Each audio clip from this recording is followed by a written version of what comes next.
അമേരിക്കയുടെ തെക്ക് പടിഞ്ഞാറൻ മേഖലയിലുണ്ടായ ചുഴലിക്കാറ്റിൽ മരിച്ചവരുടെ എണ്ണം 26ആയി. ചുഴലിക്കാറ്റിനെ തുടർന്ന് നിരവധി കെട്ടിടങ്ങളും വാഹനങ്ങളും നശിച്ചു. വൈദ്യുതി ബന്ധവും വിച്ഛേദിക്കപ്പെട്ടു.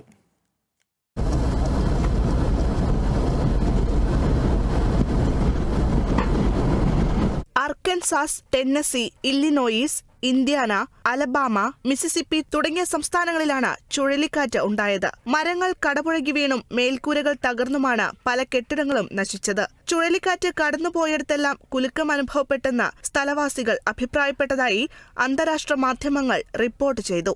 കൂടുതൽ നാശനഷ്ടം സംഭവിച്ച അർക്കൻസാസിൽ അടിയന്തരാവസ്ഥ പ്രഖ്യാപിച്ചു. അതേസമയം അമേരിക്കൻ പ്രസിഡന്റ് ജോ ബൈഡൻ ചുഴലിക്കാറ്റിൽ തകർന്ന പ്രദേശങ്ങൾ സന്ദർശിക്കുകയും സാമ്പത്തിക സഹായം വാഗ്ദാനം ചെയ്യുകയും ചെയ്തിട്ടുണ്ട്. ചുഴലിക്കാറ്റിനെ തുടർന്ന് നിരവധി സ്ഥലങ്ങളിൽ വൈദ്യുതി ബന്ധം താറുമാറായിരിക്കുകയാണ്. വിർജീനിയ, ഒഹായോ, പെൻസിൽവാനിയ എന്നിവിടങ്ങളിൽ ഇതുവരെ വൈദ്യുതി പുനഃസ്ഥാപിക്കാനായിട്ടില്ലെന്നാണ് അമേരിക്കയിലെ പവർ ഔട്ടേജ് എന്ന വെബ്സൈറ്റ് പറയുന്നത്.